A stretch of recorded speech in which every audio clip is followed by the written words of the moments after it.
Welcome back to the Deep Dive. We've got an incredible stack of sources in front of us today. It's a collection of, well, surprising facts and hidden histories that really challenge what you think you know about the United States. I mean, if you think you're well informed on U.S. history, you know, the big moments, right? The Revolution, the Civil War.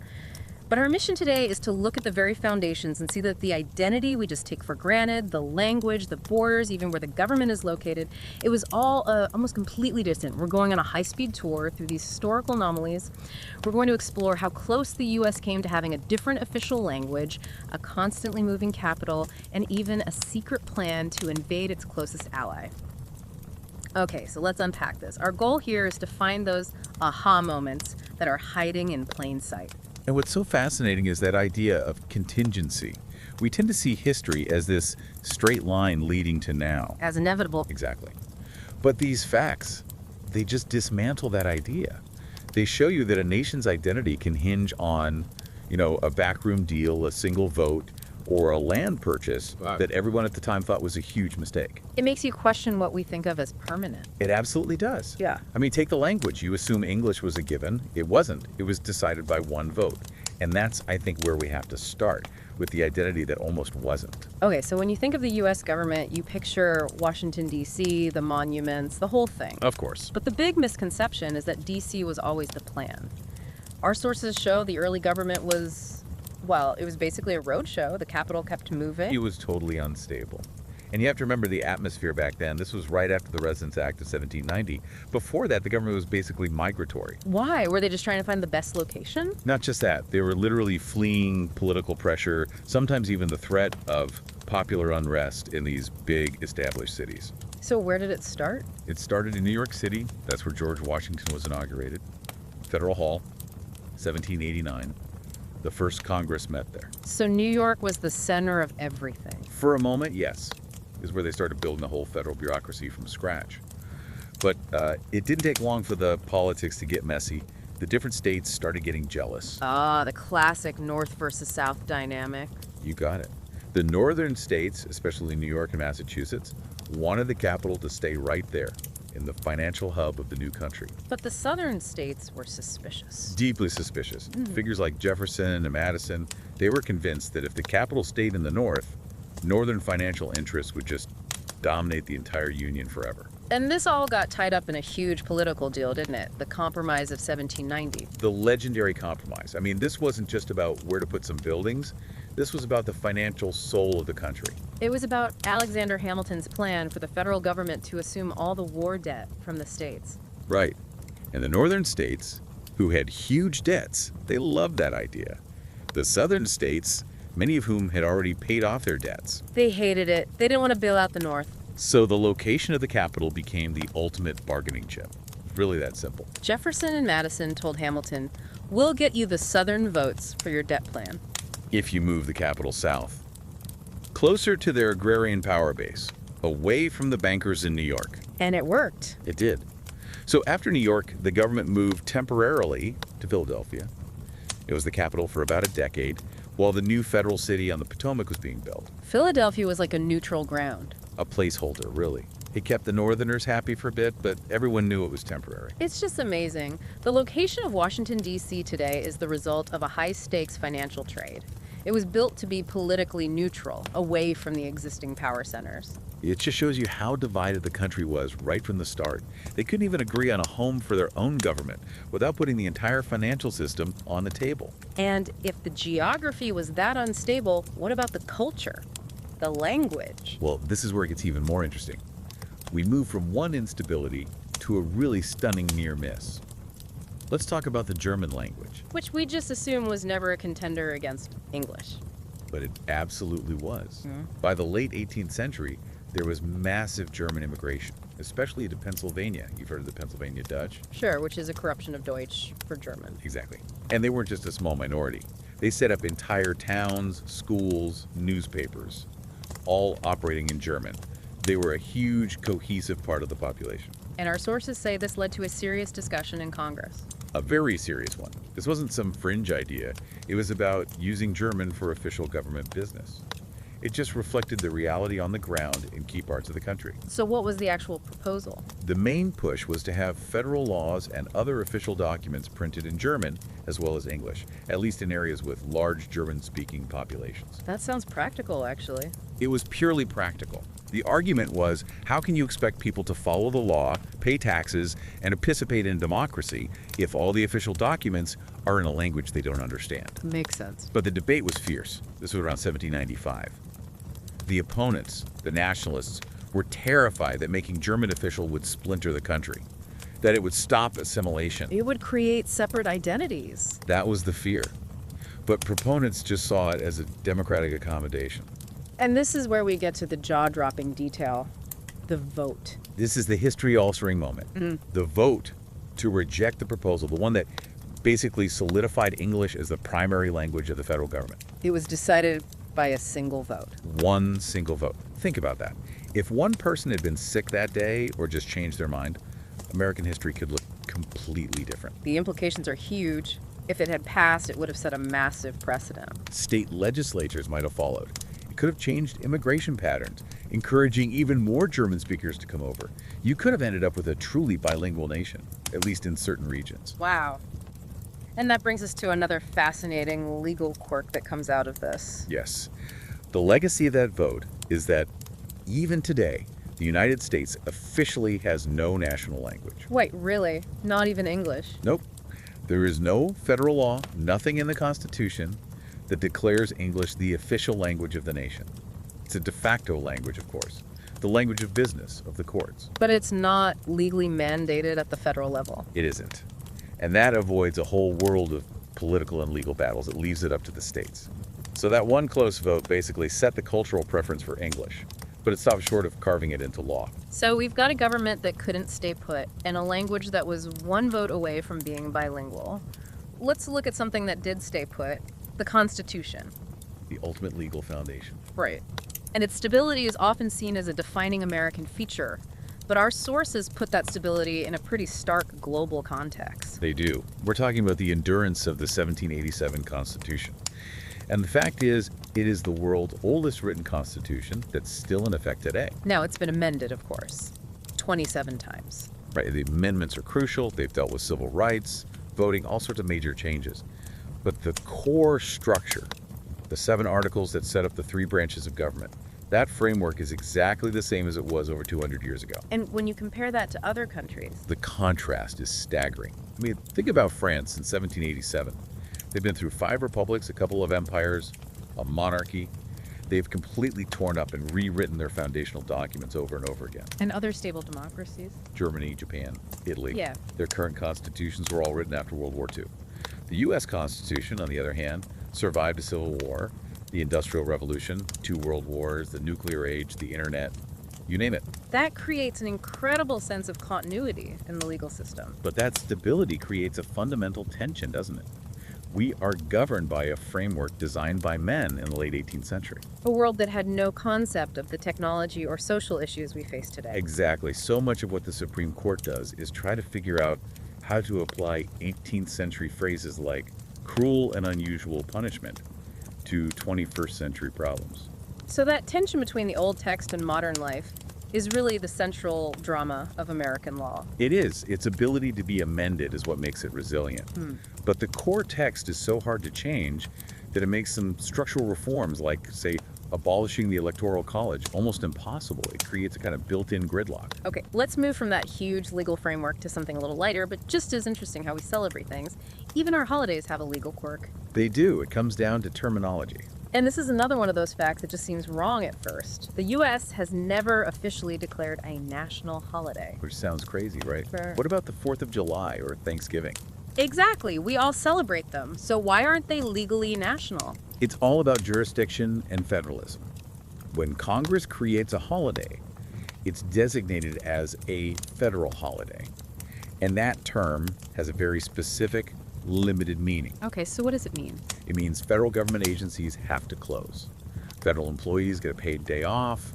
The post office, federal banks, they all follow that schedule. But That's where its power ends. Congress can't tell the states what to do. Or private businesses. Yeah. They have no constitutional authority to force a state or a company to close on a certain day. That goes right back to the 10th Amendment. Powers not given to the federal government belong to the states. So if they called it a national holiday, it would imply they had power they don't actually have. Precisely. It would imply a power to regulate labor and business across the whole country, which would be an immediate constitutional challenge. So the 4th of July is celebrated everywhere because of custom and because every state has its own laws that align with the federal calendar. Exactly. It's a national celebration by consensus, not by federal decree. It's a small detail, but it's a powerful reminder that the U.S. is still, legally, a federation of states with a central government that has very specific, limited powers. That idea of limited power leads us right into the history of expansion, where the government's ambition was anything but limited. A great transition.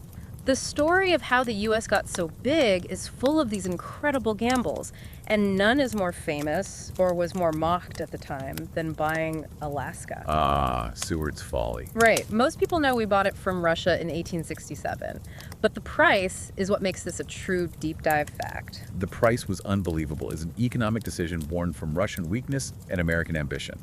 The U.S. paid just $7.2 million For how much land? for over 586,000 square miles. That's an area about twice the size of Texas. So what does that break down to? It comes out to about 2 cents an acre. 2 cents. I mean, our sources say that $7.2 million back then is about what you'd pay for a medium-sized city park today. It's an almost impossible bargain to wrap your head around. And Russia was desperate to sell. They were broke after the Crimean War, and they knew they couldn't defend the territory from the British if a war broke out. So they saw it as a liability, but in the U.S., people weren't exactly thrilled. Not at all. The reaction was overwhelmingly negative. The press called it Seward's Folly, Seward's Icebox.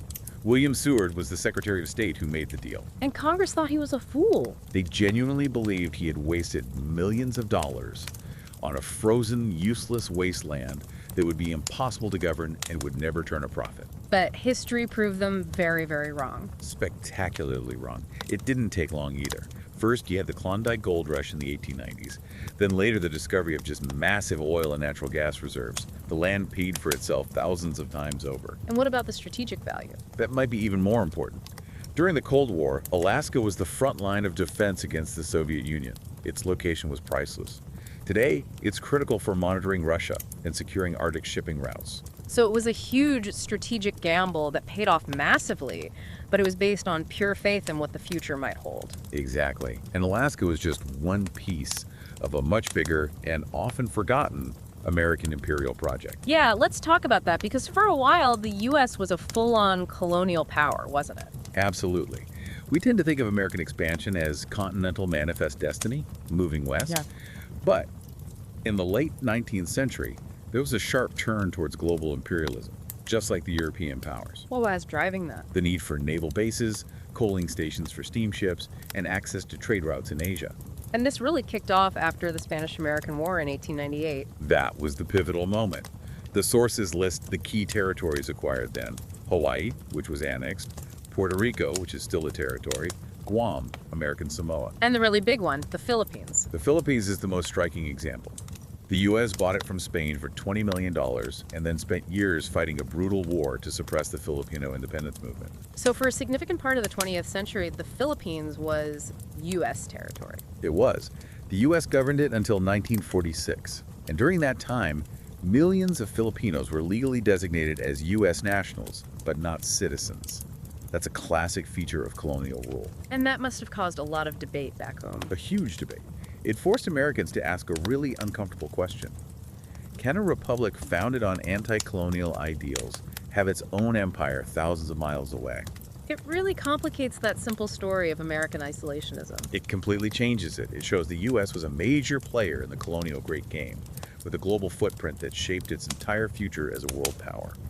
Okay, from those huge acquisitions, let's zoom in on a specific moment of conflict that showed just how vulnerable the young nation was. Nothing shows that better than the burning of the White House. Right, during the War of 1812, this was a profound national humiliation. In August of 1814, British troops just marched right into Washington. They did. These were battle-hardened troops, fresh from fighting Napoleon, and the attack was direct retaliation. Retaliation for what? For an earlier American attack, where U.S. troops had burned the capital of Upper Canada, which is now Toronto, the British wanted to deliver a crushing psychological blow. And they did. They routed the American militia and walked into the capital. And they systematically set fire to all the major government buildings. The White House, which is called the Presidential Mansion then, the Capitol Building, the Treasury. They even burned the Library of Congress. It was a catastrophe. The White House was completely gutted. Only the exterior stone walls were left standing, and they were blackened by smoke and fire. And this is where we get the famous story about Dolly Madison. Yes, the First Lady. Just hours before the British arrived, she organized the evacuation of cabinet papers and, most famously, that huge portrait of George Washington. She saved a vital piece of national symbolism. So what happened to the building? It was a ruin.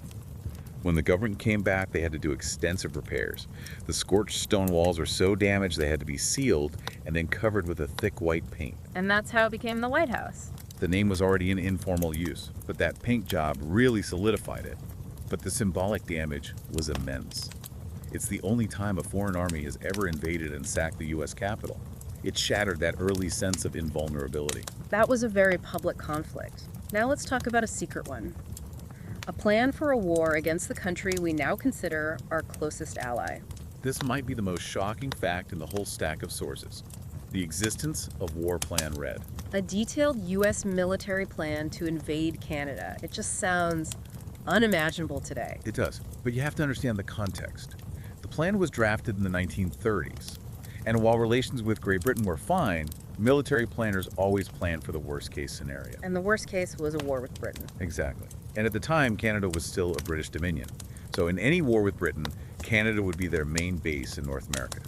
The U.S. military decided that neutralizing Canada would have to be the first step. So this wasn't just some vague idea, it was a detailed plan. Oh, incredibly detailed. It laid out troop movements, logistics, everything. It targeted key ports like Halifax, industrial centers around the Great Lakes, and the railroads that connect the country. A full-scale invasion. From multiple directions. Yeah. An attack from New England towards Montreal, from the Midwest towards Toronto, and from the Pacific Northwest towards Vancouver. It was a ready-to-go operational manual. And the most incredible part is how long it stayed secret. That's the thing.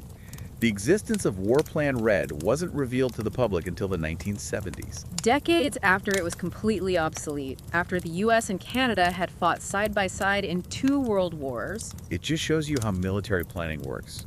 It operates in its own world, separate from diplomacy. For strategists, you have to plan for every possibility, even war with your friends. And for them, Canada was always a potential vulnerability on the northern border. Okay, shifting gears from historical conflicts to some surprising realities of the modern US.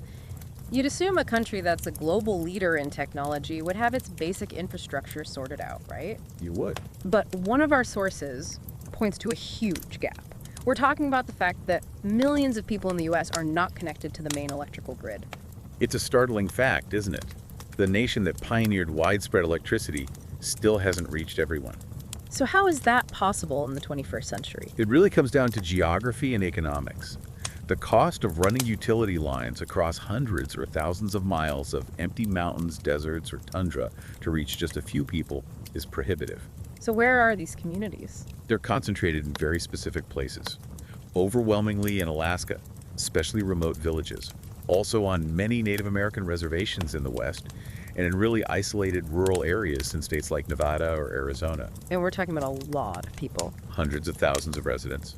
The utility companies just can't justify the huge investment, so these communities become essentially energy islands. So what do they do for power? They rely on their own closed-circuit systems. Small local power plants, often running on diesel generators. More and more, they're supplementing that with solar or wind, creating these little microgrids. But that has to be incredibly expensive. It's a huge economic burden. They're totally dependent on fuel deliveries, which have to be flown or barged in.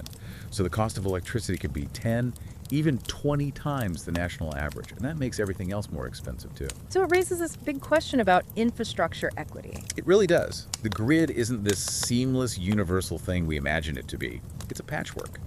And for hundreds of thousands of Americans, the promise of cheap, reliable power just isn't a reality. That idea of disconnected corners of the country brings us to our last topic, The sheer number of abandoned places. The ghost towns, the physical evidence of America's boom and bust cycle. And the numbers here are just staggering. We're talking about completely abandoned settlements. And they tell a fascinating story about how the West was settled. These weren't towns built to last for centuries. Most of them were mining camps that sprang up overnight during the gold rush or a silver strike. They were temporary by design. Completely. They were built fast and cheap to serve a transient population that was there for one thing, to extract a resource. And when the resource was gone, So were the people. The decline was just as fast as the rise.